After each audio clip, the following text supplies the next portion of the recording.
اب پھر مشرف کا دور آ جاتا ہے 2000 میں، اور پھر 2002 میں جو یہ مخلوط الیکشن بحال ہو جاتے ہیں، اور اس کے تحت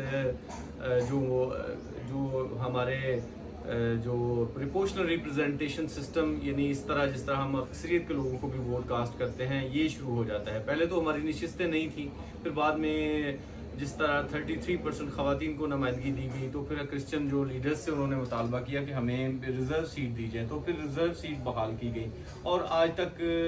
جتنے بھی الیکشن ہوئے اس سسٹم کے تحت ہوئے ہیں۔ اس کے بھی ایک فائدہ تو یہ ہوا کہ کم سے کم ہم نے جو مین سٹریم پارٹیز تھی، مین سٹریم لیڈرشپ تھی، ان کو ہم نے ووٹ کاسٹ کیا، جو ہمارے اقلیتی ممبر تھے ان کے انتخابی حلقوں میں آئے اور ان سے ان کا انٹریکشن بڑھا، یہ تو ایک فائدہ ہوا۔ لیکن اس کے نقصانات بھی بہت زیادہ ہیں۔ یہاں پہ پھر جو پولیٹیکل پارٹیز ہیں ان کی جو لیڈرشپ ہے ان کے مرہون منت یہ الیکشن ہو گیا۔ وہ ریزرو سیٹ پہ نہ صرف 10 اقلیت کی بلکہ 60 خواتین کی قومی اسمبلی میں نشست ہے، وہاں پہ بھی وہی فیصلہ کرتے ہیں، اور من پسندیدہ لوگوں کو اسمبلیوں میں پہنچایا گیا، جس کی وجہ سے عوام کا اس میں عمل دخل ختم ہو گیا، جس کی ہماری جو مائنورٹیز ہیں ان کا اس انتخابی عمل میں انٹرسٹ کم ہو گیا۔ اور ہم نے دیکھا کہ 25 سال سے کچھ نمائندگان جو ہیں وہ مسلسل اسمبلی کی نشستیں انجوائے کرتے رہے، اس کی وجہ سے لوگوں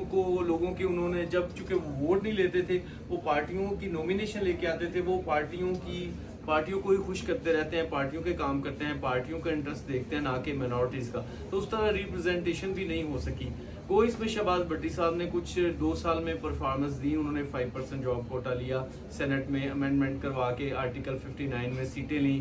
11 اگست کو یوم اقلیت قرار دیا، لیکن باقی اس طرح سے کوئی پرفارم نہیں ہو سکی۔